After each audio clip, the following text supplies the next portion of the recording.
Salut à toi, je suis Nicox et cette semaine j'ai rencontré Virginie Bagneux et ça se passe toujours très bien avec Virginie.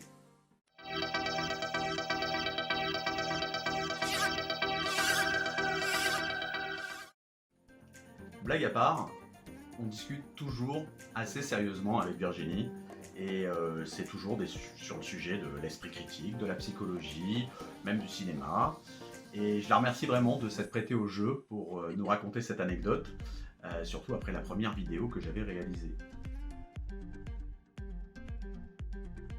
Alors Virginie, qui es-tu et d'où viens-tu? Je suis Virginie Bagneux, je suis enseignant-chercheur à l'université de Caen et membre de l'Observatoire zététique de Grenoble.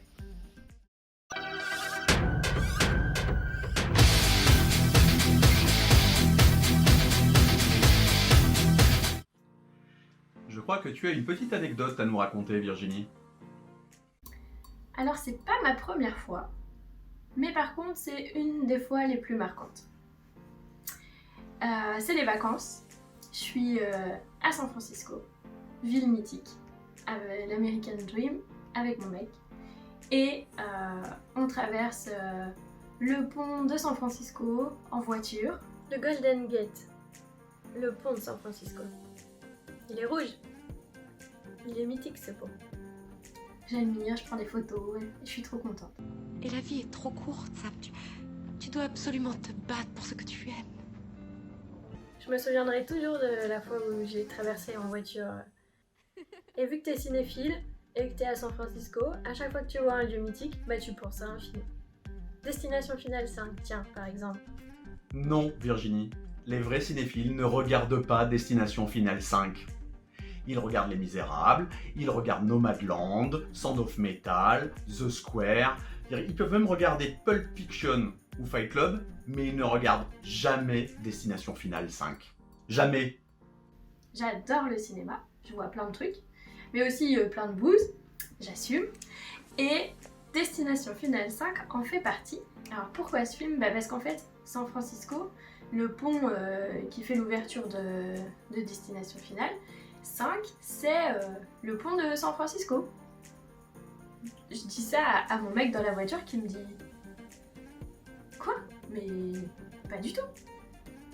Je dis mais si, attends, je suis cinéphile, je les ai tous vus, le pont il craque à cause d'un tremblement de terre, t'as les câbles qui pètent, et tous les jeunes meurent les uns après les autres. Si, le pont il est rouge, alors là, quand tu veux, on prend le pari.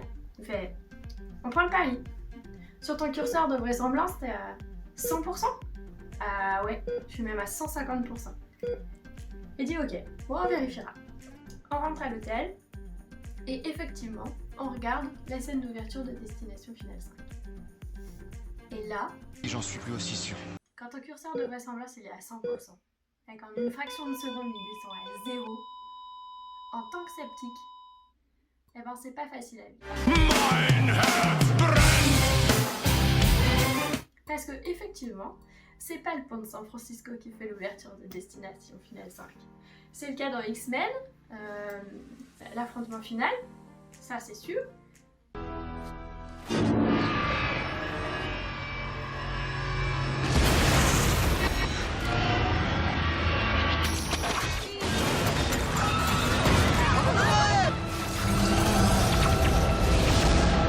Il n'est même pas rouge le pont dans Destination Finale. Comment c'est possible de se tromper à ce point-là?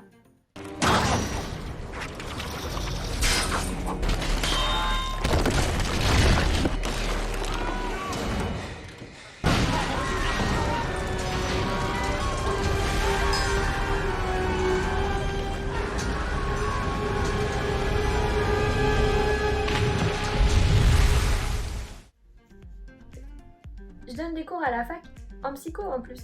Je devrais le savoir. La mémoire, c'est une reconstruction. C'est pas du tout fiable. Il n'y a rien de moins fiable que la mémoire. Et ben pourtant, je me suis fait avoir. Mais si vous pouvez proposer une autre explication, faites-le nous savoir. Et là, ça fait mal.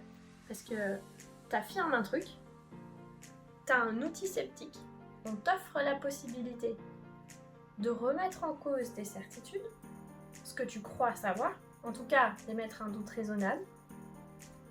Et non, tu fonces dedans. Pourquoi c'est arrivé? Ça n'a vraiment aucun sens.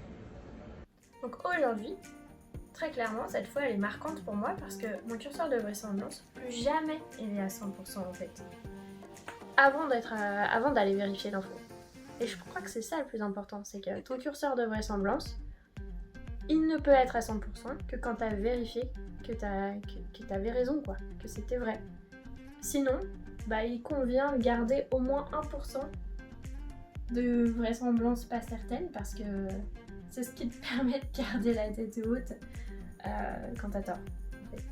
Et quand t'as tort, c'est souvent, finalement, qu'on soit ces petits couples. Alors? Comment tu l'as expliqué? Le curseur vraisemblance. En voilà un bel outil qui force l'humilité. Appelez-moi si vous voyez des trucs étranges. Plus étranges que ça. Si on te demande si tu aimes les fraises ou si tu veux aller au cinéma, la réponse est souvent binaire. C'est oui ou c'est non. En tout cas, c'est la réponse qu'on attend. Mais si on te pose une question un peu plus compliquée, si la question par exemple commence par « Est-ce que tu crois que ?» Là, la réponse va être difficilement oui ou non et va demander un petit peu plus d'explications. Oui, on a des problèmes plus graves. Je sais ce que c'est. Je connais, ça s'appelle la culpabilité du survivant. Non. Est-ce que tu crois aux fantômes? Si tu en as vu un, oui, tu vas mettre ton curseur vraisemblance à 100%. Si tu n'as vu que des phénomènes étranges qui ont titillé ta curiosité, tu vas mettre ton curseur plutôt vers oui, j'y crois, mais entre 50 et 90%. 50% c'est assez rare. On penche forcément d'un côté ou de l'autre. 50% c'est ce qu'on appelle un effet bof en zététique, parce que la probabilité n'est pas du tout de 1 chance sur 2 que les fantômes existent ou n'existent pas. Moi je n'ai jamais vu de fantômes, mais je ne suis pas partout sur la Terre et je n'ai pas vécu à toutes les époques de l'humanité. Donc je ne peux pas affirmer de manière catégorique et irrévocable que les fantômes n'existent pas. Ça marche aussi avec les licornes, avec le monstre du Loch Ness et l'Atlantide. Mais faute de preuves matérielles, j'estime que je dois positionner mon curseur vraisemblance plutôt vers 0%. Il n'est pas complètement à 0%, mais il est proche de 0%.